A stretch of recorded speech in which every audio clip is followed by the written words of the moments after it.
Well, thanks for having our paper in the program. This paper is about how late in life cognitive decline will affect our ability to make right financial decisions and what we can do about it. And this is a joint work with John Emerichs, Andrew Kaplan, Matthew Shapiro, and Chris Tonedi. And by the way, if you have any clarifying questions, feel free to interrupt me at any time.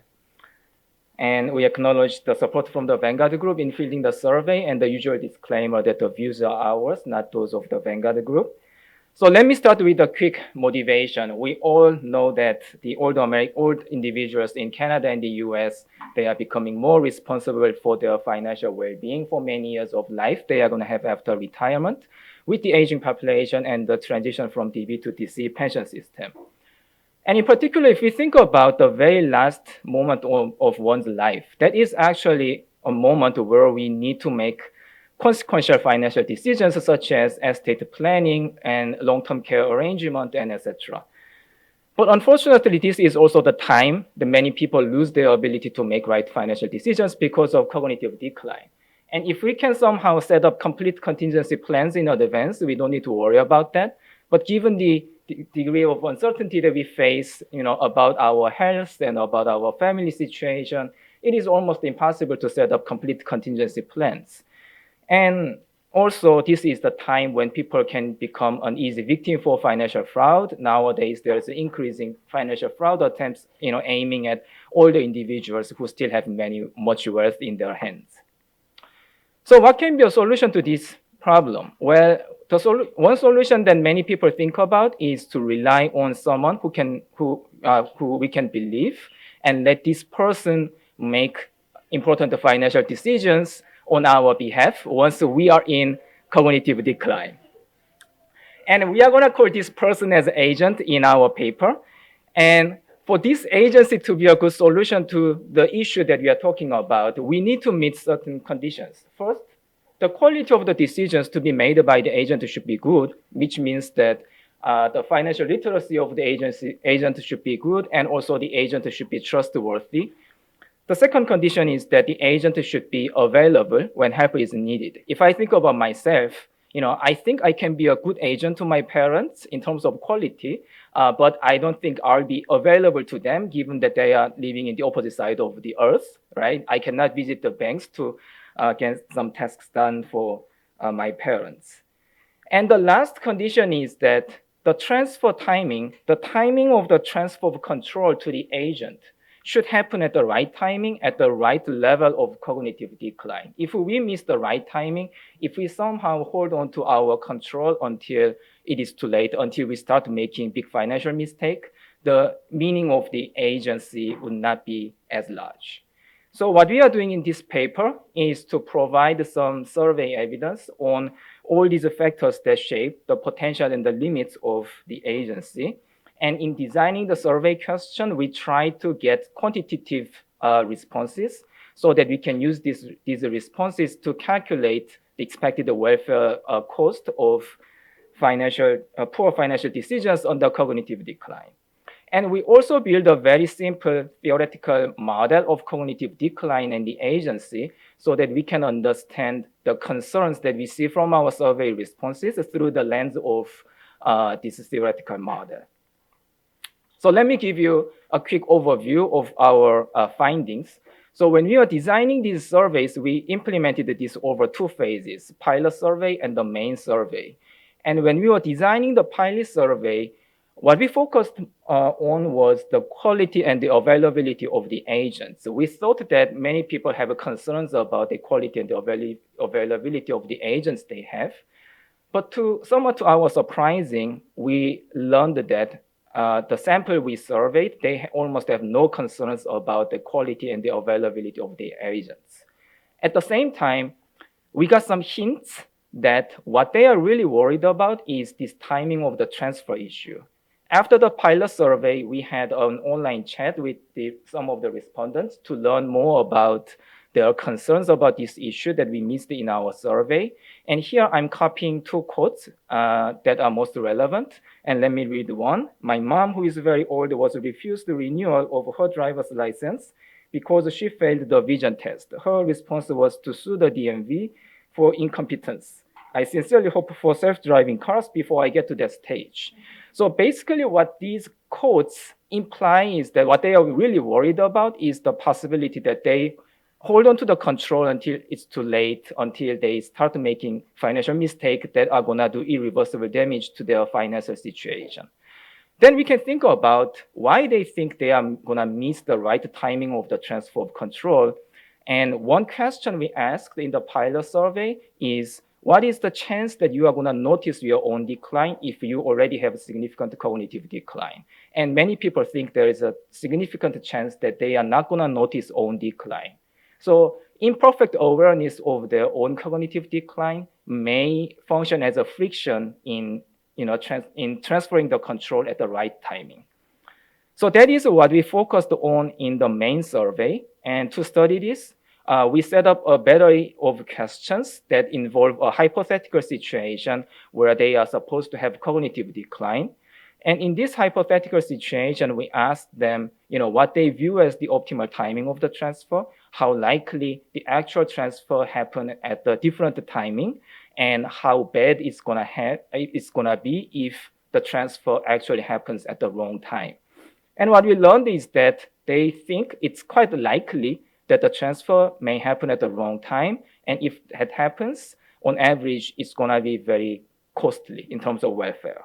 And we are gonna set up our model and calibrate that model to be able to understand these concerns that we see from the survey.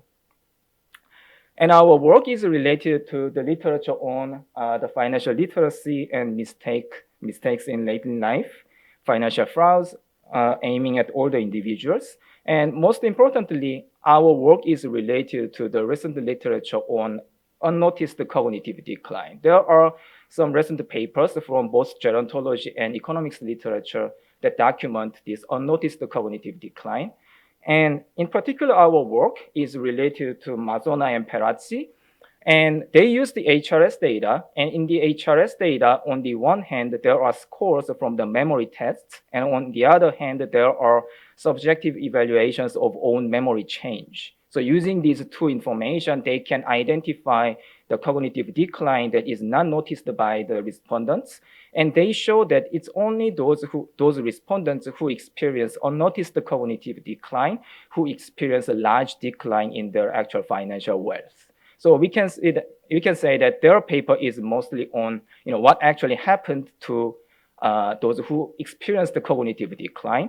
And our work is more about whether people are aware of this possibility of unnoticed cognitive decline in the future and how this interacts with their decision to relegate or the transfer their financial control to their agents. And this is the structure of the rest of the talk. I'll talk more about the details of the survey, and I will show you the theoretical model that we built. And at the end, we will show you some welfare calculations to show you, how much this means to the current respondents. So in terms of the survey, as I said earlier, this is implemented over 2 phases. The pilot survey was done at the end of 2019, was fielded to a smaller sample. We focused more on the quality and the availability agents, and we also had online chats afterwards. The main survey was done in the middle of 2020, was fielded to a larger sample, and this focused more on the timing of the transfer of control. So unless otherwise noted, all the results I'm gonna share will be coming from the main survey. And the survey was fielded to the clients at the Vanguard Group, the mutual fund company. To be in the sample, they should be older than age 55. And they should also have an internet access because this was an internet survey. And they should also have at least $10,000 at their Vanguard accounts. So by construction, we are not looking at the representative older Americans. And if we compare the characteristic of this sample to HRS, we see that their characteristic is more or less similar to those who are in the top 50% in the wealth distribution.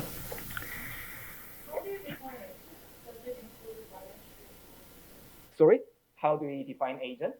Yeah, I'll show you what agents mean in the next slide.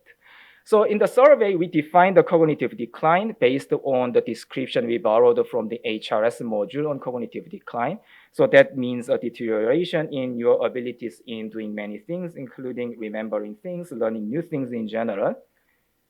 And we asked them, what's the chance that you are going to have cognitive decline at least for 1 year or at least for 5 years? Here you can see that they don't think this is very likely, but at the same time, the risk is not negligible. Then going to Hee-jung's question, we asked them, who do you think is most likely to make financial decisions on your behalf if you have significant cognitive decline? And the person that respondents are giving as an answer to this question, we are going to call this person as a likely agent. And the question is all about this likely agent. And for those who are currently coupled, we ask them to imagine that they outlived their spouse at the moment when they have cognitive decline, because the nature of the challenges they face will be very different depending on whether their spouse or partner is still available or not. And we wanted to focus on a more challenging situation. And as you can see here, not surprisingly, the vast majority said the likely agent is going to be one of my children. 10% said it's going to be one of our siblings, and 20% selected something else. And they are very confident with the quality of the agents. More than 80% of the sample said that their agents are going to be either excellent or very good in understanding your needs and desire, understanding your financial situation, understanding financial matters in general, and also in pursuing your own interest instead of the agent's own interests. And also in the pilot survey, we asked the one question that asked them to compare the quality of the decisions to be made by the agents versus the decisions made by yourself with and without cognitive decline. And we asked them to give us some quantitative measures of this perceived difference in the quality. And I'm going to skip how we asked this question because later on you are going to see a similar question in a different context. Then I'll talk more about the details of the implementation of this type of the question. But basically what we learned from this question is that they think the quality of the decision by the agent is not exactly as good as what yourself would decide without cognitive decline, but it's fairly close to that. So this is, again, another way to see that they are very confident with the quality of the agents. And they are also very confident with the availability of the agents. They think that it's very likely that the agents will be available to help me when the help is needed. Okay, so they are confident with the quality and the availability. Now, to address the last concern, we set up this hypothetical scenario that involves cognitive decline.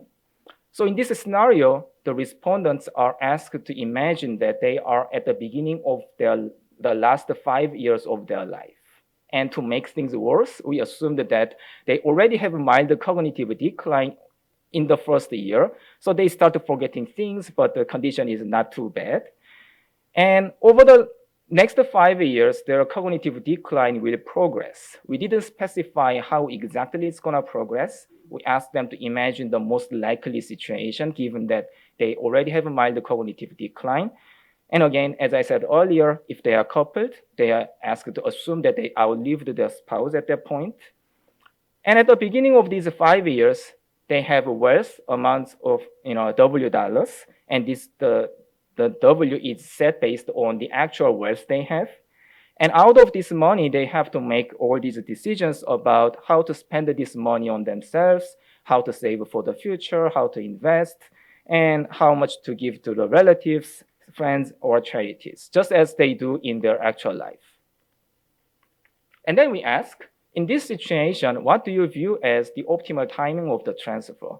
And even though we assumed that they already have a mild cognitive decline in the first year, the vast majority says, I do not want to transfer the control immediately at the onset of the cognitive decline. I want to wait for further decline, but at the same time, they do not want to wait until they completely lose the capacity to manage their finance. So the optimal timing of the transfer is somewhere in between of these two extremes.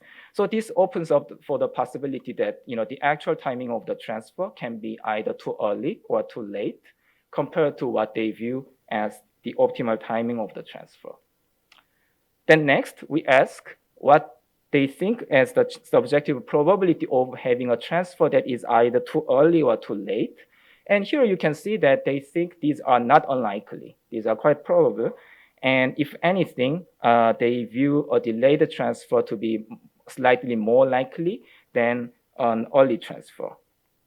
Then why do they think a transfer may happen at the wrong time? Well, for a delayed transfer, there might be various reasons, and some of the reasons may come from your end, saying, for example, you may not notice your own cognitive decline, and even though you would want to transfer the control once you have cognitive decline, maybe you are worried that you will refuse to give the control or transfer the control once you are actually in the cognitive decline. And there are some reasons that come from also from the agent side. Agents may not notice your cognitive decline, or agents may not be available. And here you can see that the respondents are more worried about themselves rather than about the agent.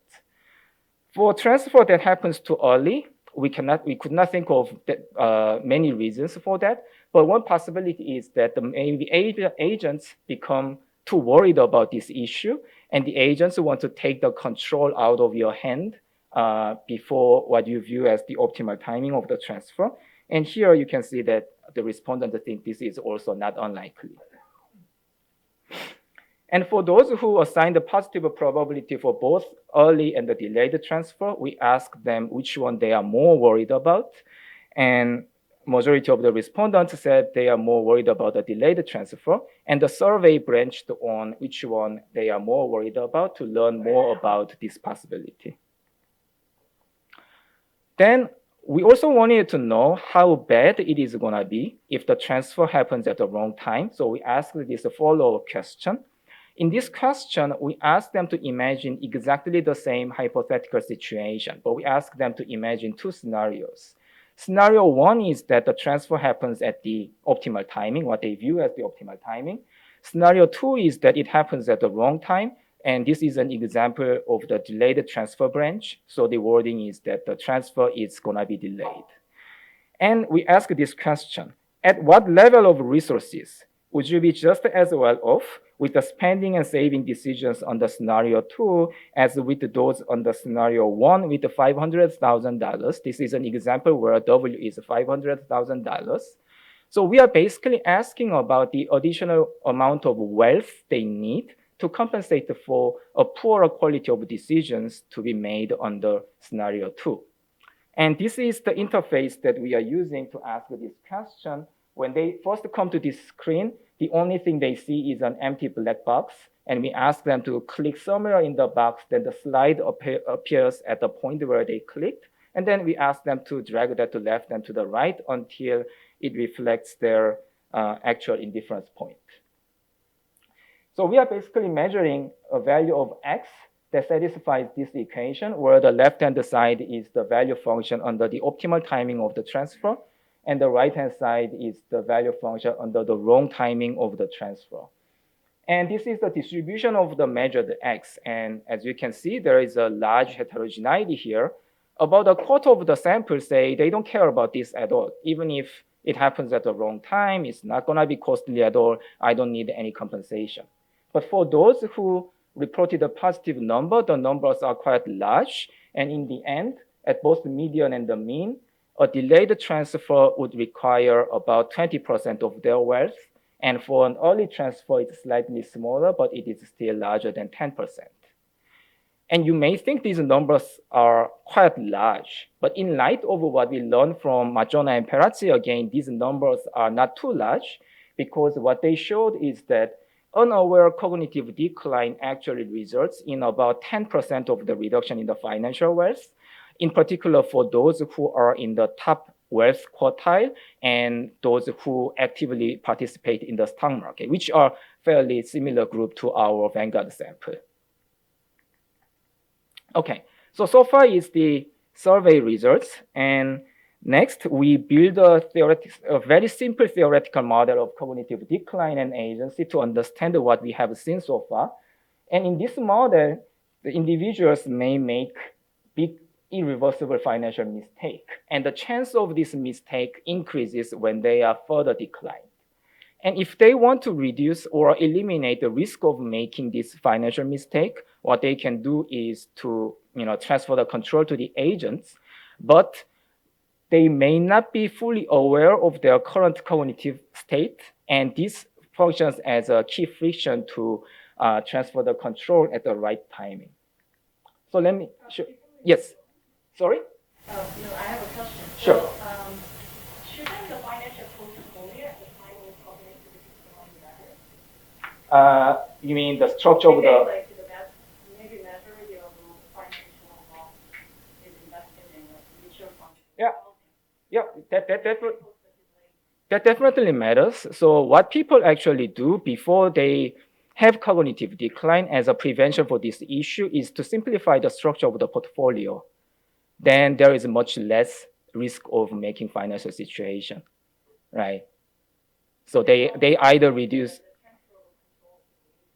Yeah, exactly. Agents should be able to understand your structure of the portfolio if it is much simplified. So many people actually do that in advance.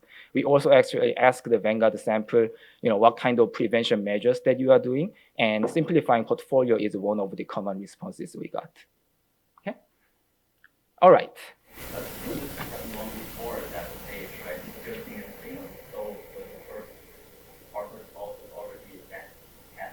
Yeah.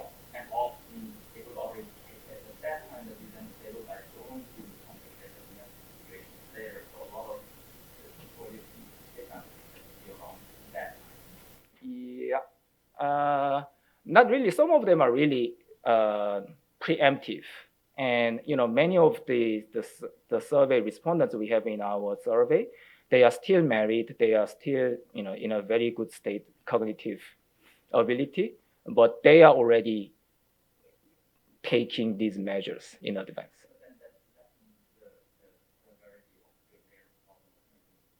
Yeah. Less of an issue, but even those who have already done that, they are still worried about, because that is not a perfect measure, right? Even if you simplified your portfolio or did some other things, you have a letter of attorney or something like that, that still does not completely eliminate the chance that you will be a victim of the financial fraud or you are making horrible decisions about your late in life care arrangement or something like that. Yeah. So these are measures that reduce the risk but not completely remove it. But of course, in our simple model, the only solution to this issue that we are focusing on is really transferring the control to the agents. There are many other things they can do, but we are not capturing that here, just to simplify it. Okay? Yes, Karen. What I'm struggling with is, on one hand, they think the quality of their agent is high and the availability is high. Yeah. And so the cost of early transportation in theory should be low because the agent is more or less going to do what they want. Yep. But they need this large compensation for delay. So why wouldn't they just transfer very early? You're absolutely right. So in the survey responses, the two kind of contradicting findings we have is that on the one hand, they are super worried about this delayed transfer, but on the other hand, they do not want to transfer the control at the onset of the decline, right? If the quality of the agent is so good, and if you are worried about this delayed transfer, why don't you just eliminate the risk by transferring at the onset of the decline? We do not have a direct input for that, but what we can infer from these seemingly contradictory responses is that people value either being independent while they are still relatively capable, or they do not want to be a burden to their agent while they are still capable. So in the model, actually, this is a great point that you anticipated what is coming in the model. To calibrate the model to reconcile that with the survey responses, one important friction or the element we need in the model is the utility cost of using the agent while you are still capable. Otherwise, we cannot explain all the findings we saw from the survey. Okay, I'll get to that point and maybe we can continue the discussion. Yeah, and it'd be helpful to think about whether there's a survey question. Yeah. Out of that you could add to the survey that might pick that up. Exactly. So if we anticipated all these things that we have seen, we probably inserted that question, but it was already too late at that point. Probably that's the topic of the next question, focusing on what is behind this, what we call as the utility cost of using the agent when you're still capable. Hee-jung?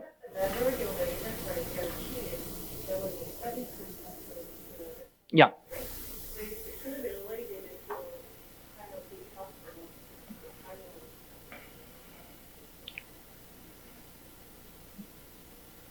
Probably. Are you worried about giving the control to your agent kids too early and they somehow misbehave? Yeah. Yeah. Okay. Yeah. I mean, we see some differences in the responses depending on whether the agent is a kid or not. It's slightly different from the context that you are talking about, but if I have time left at the end, I can get back to that point. Okay? All right. So let me go to the details of the model. So the model has a T period, and in each period, this theta T is the cognitive ability. It can take one value out of n different values.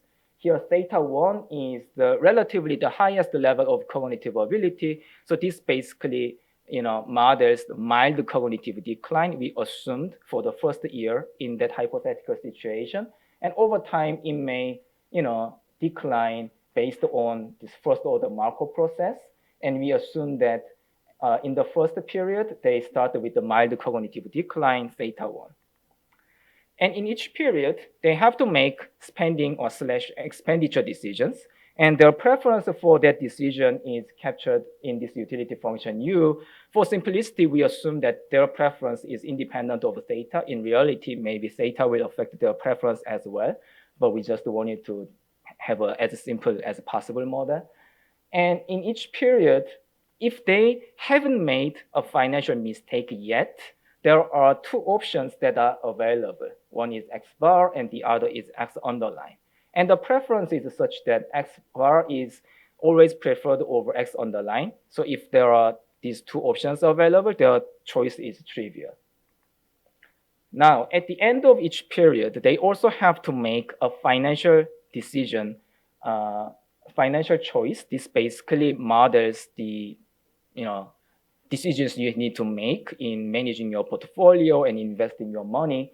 And there are two options for this financial choice, good and bad. And if somehow bad is chosen, what is going to happen is that the choice set for your consumption shrinks to just one element, that is X underline. And that means that for the remaining life, you will be forced to choose the worst option, okay? But if the good is chosen, your choice set does not change. So you will be able to enjoy X bar again in the next period. And the choice between B and G is probabilistic. And the chance of choosing B is 1 minus theta. So if you are more declined, theta is lower. The chance of making mistake is higher, okay? And if, yes, Bertram? 5 minutes. Already? Okay. So if they want to eliminate the risk of making financial mistake, they can yeah, okay. If they want to eliminate the risk of making financial mistake, then they can transfer the control to the agent at any time. And we assume that the agent does not make financial mistake. But at the same time, what agent will choose for you for your consumption is XA. And in terms of the preference that comes between X bar and X underline. And this is consistent with survey response that the quality of the decision to be made by the agent is fairly good, but not exactly as good as what they themselves will choose without cognitive decline. And again, going back to Karen's point, to generate all the outcomes we saw from the survey responses, we need additional element that is the utility cost of using the agent. And we assume that this is an increasing function of the theta, the cognitive ability. So this basically captures the burden aversion or the value of being independent, where we do not have a direct evidence, but this is an element that is needed to generate the outcomes we have seen. Now, in terms of learning, at the beginning of each period, they may or may not learn their cognitive ability. The learning happens with the probability zeta. And if there is no learning, they have to update their expectations about theta based on Bayesian updating. And this opens up for the possibility that the individual may decline without noticing it. And we solve this model and solve for the two timings of the transfer of the control. One is what they are going to choose under the full information when zeta equals to 1. And we call this as the optimal timing of the transfer. And another is what they are going to choose under zeta being less than 1. And we call that as an actual timing of the transfer. And we are going to compare these two timings of the transfers to see when delayed or too early transfer happens. And we calibrate this model based on the survey responses. And I'm going to skip the details of the calibration because there is nothing interesting there. But basically, we have 4 different levels of cognitive ability. And what people choose in our baseline model as optimal timing of the transfer is as soon as they reach theta 2. So this is consistent with that, what they view as the optimal timing is not immediately onset of the decline or not until they completely lose the ability to manage the finance. And our model generates the chance of failing to notice decline, chance of delaying transfer, and the average welfare cost of conditional on having a delayed transfer that are all comparable to what we see in the survey. But what we want to highlight here is not that our model creates these numbers. Of course, we can create these numbers by having some calibration. What's more important is what are the key frictions in generating these outcomes? And going back to earlier discussion, the most important elements are first that they have a limited awareness of cognitive decline, and second that they do not want to transfer the control too early because of this utility cost of using the agent. So far what we have seen is that this is going to be a big deal, conditional on they have cognitive decline. But this doesn't necessarily mean that all the current respondents are super worried about this issue, because how much they are worried about this issue would depend not only on what's going to happen after having cognitive decline, but also on how likely they think they are going to have cognitive decline, and also how likely they are going to outlive their spouse to be in a situation similar to what we assumed, and also about how much they care about what happens when they are in the cognitive decline. So for example, if I'm a type of person that says, I really do not care about what happens to me or to my family once I'm declined because I cannot appreciate it as much, then what we have discussed so far is not going to be a big deal. To understand how much they care about this issue, what we do here is to imagine that there is a hypothetical device that guarantees that the transfer happens at the optimal timing if they have cognitive decline, and we calculate willingness to pay for such a device. And the willingness to pay would depend on all these factors that I described, and we have individual measure of each of these factors, so we can calculate the willingness to pay at the individual level. And this is the distribution of the willingness to pay as a fraction of their current wealth.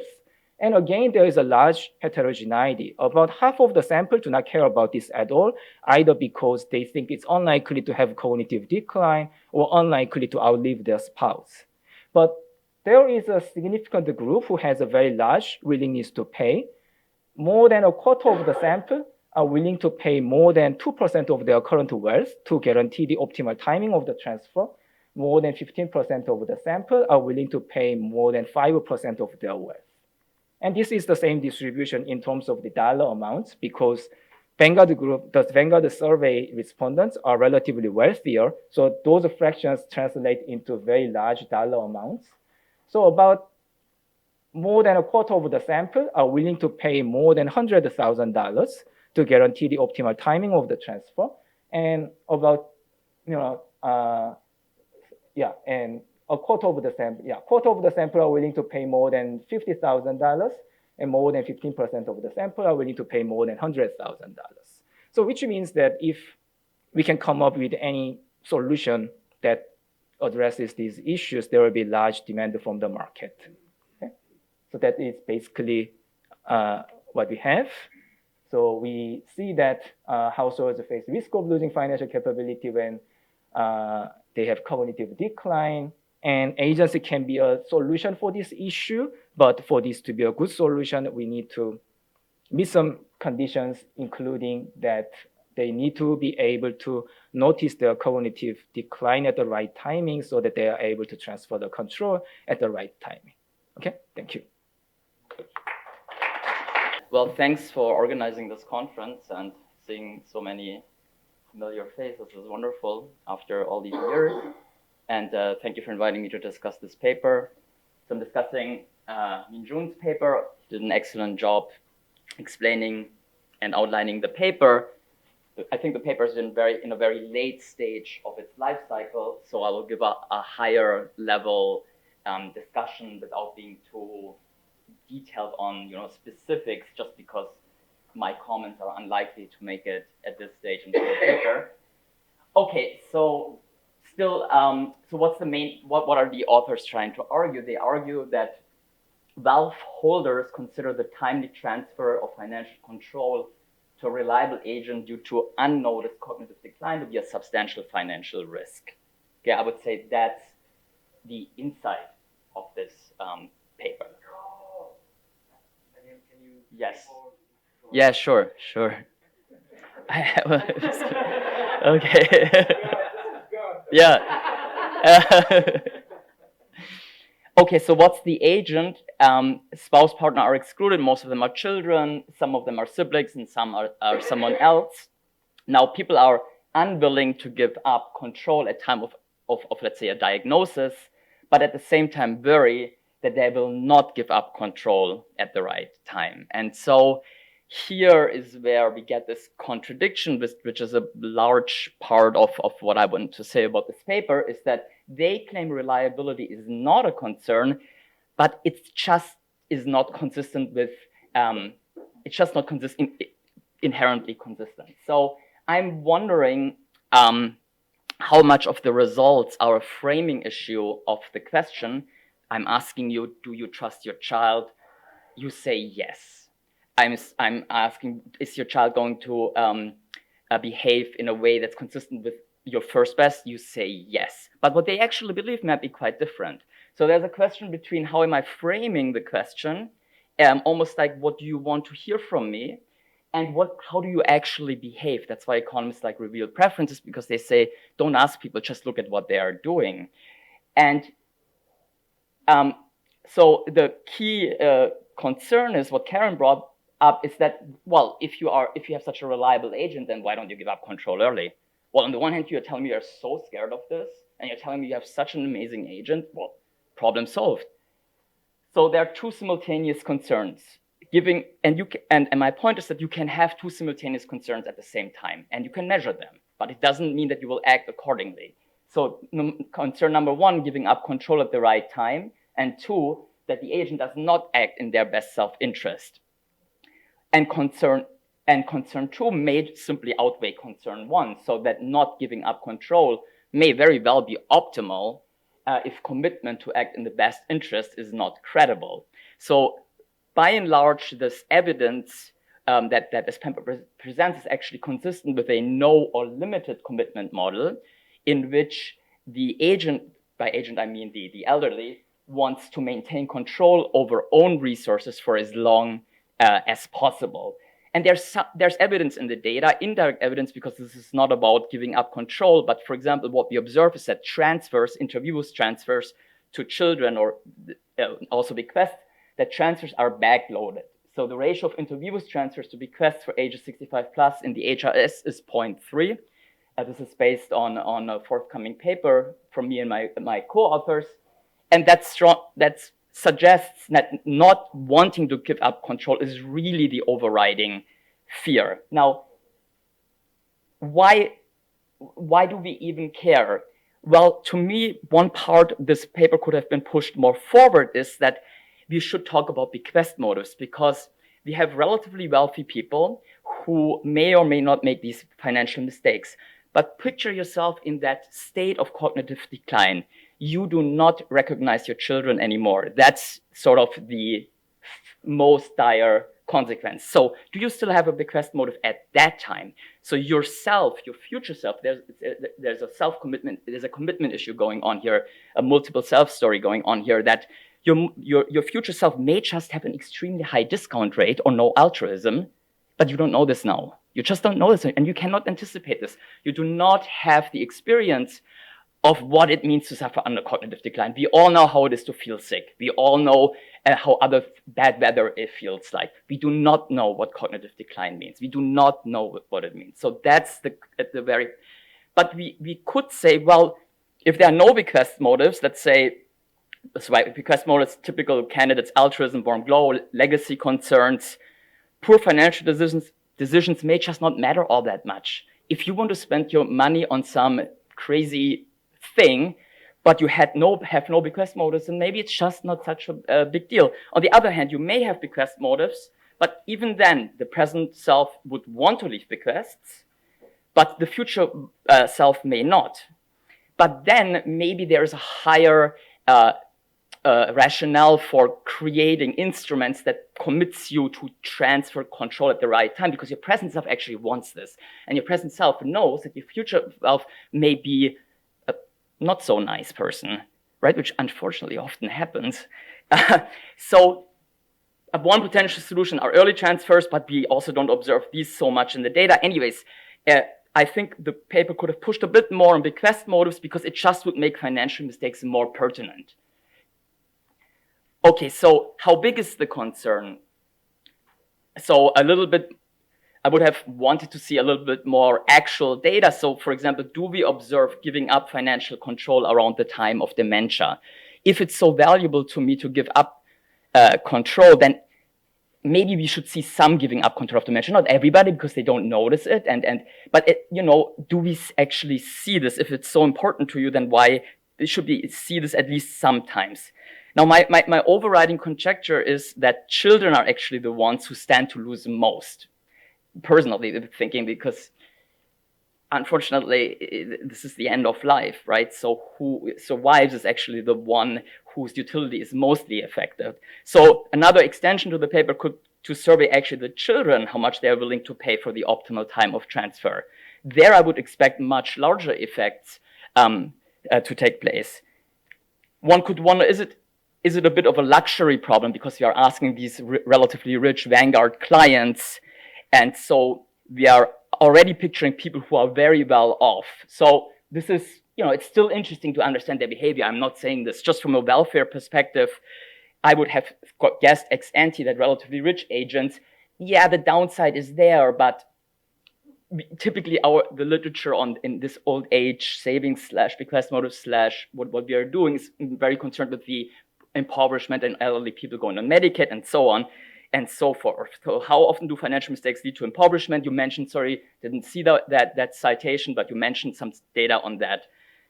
So again, for the person who loses their sense of self, financial mistakes may be a fairly small concern, but not if you are being sent to a Medicaid-financed nursing home, for example. That I could imagine is a first-order concern even for the rich people, and we know from Denardi's et al.'s papers that even the very rich save because they're so scared of Medicaid. Anyways, all this is to say that would be nice in future versions to see more realized data and also take the children more into account. And so this brings me a little bit more to what I've been working on. And there I think cognitive decline, because I think it's a very important issue, and I think this paper gives us a start on this. So people may not want to give up financial control because they are actually worried to be sent to a nursing home. Because think about it, if you give up financial control and you become such a severe case, who is to say that your children will not liquidate your assets and send you to a nursing home? But going to a nursing home is probably the last thing any of us wants. I mean, that's just, there's data on it, and introspectively speaking, this is the last thing that we don't want to give up control over our own individuality, so to speak. Now, a side note on this is if cognitive, and this is now a bit beyond this paper, so if cognitive decline is advanced enough, we could wonder, are the elderly still part of the decision process? That's something I've been working on a long-term care paper in 2018, where we have a bargaining process between parents and children. The question is, do these elderly even, are they really still the agent who can engage in this sort of sophisticated bargaining? Now, in this recent paper, and I'm only bringing it up because this paper is at the final stage of the life cycle, so I take this freedom to speak a little bit more broadly. Home ownership can actually amend some of the commitment issues, because the home can serve as a bargaining chip that keeps the child motivated to provide for the parent until death. So part of the, that you cannot write state contingent contracts for all of these different scenarios, I 100% agree with you, but we find in this paper that home ownership, you're tying yourself essentially to this home, and the child knows you're not giving up early, you're not transferring the home early, so you're almost forcing your child a little bit to stay at home and that you're being taken care of at home, but that's precisely what you want. So this is where you can have an alignment between my self-interest and the imperfect agency problem, and we find that this goes some way to explain actually some of the home ownership rates. So children are effective in preventing nursing home entry and home liquidations and receive larger bequests, especially housing assets. Okay, so the takeaway that I got from this paper, it's clearly an important and arguably understudied issue. It would be nice to see more data, or a discussion would have been nice. What are actually the testable implications? Like how can I test your theory? Right now, I'm like, yeah, so tell me how I can test it so I can test your theory. I find it actually very interesting, and I haven't thought about this before. What are the bequest motives if you have cognitive decline? So this is not a behavioral explanation. This is something new. This is something different. Like, what does this even mean? That's kind of cool. Like, I haven't thought about this at all. So this seems to be a very fruitful future avenue to explore. Again, a discussion would have been nice. What about the role of children? And then home ownership can go some way in resolving the imperfect agency issue, which I personally believe is at the heart, at the crux of this, even though they claim it is not. But very nice paper, and thanks for allowing me to discuss it.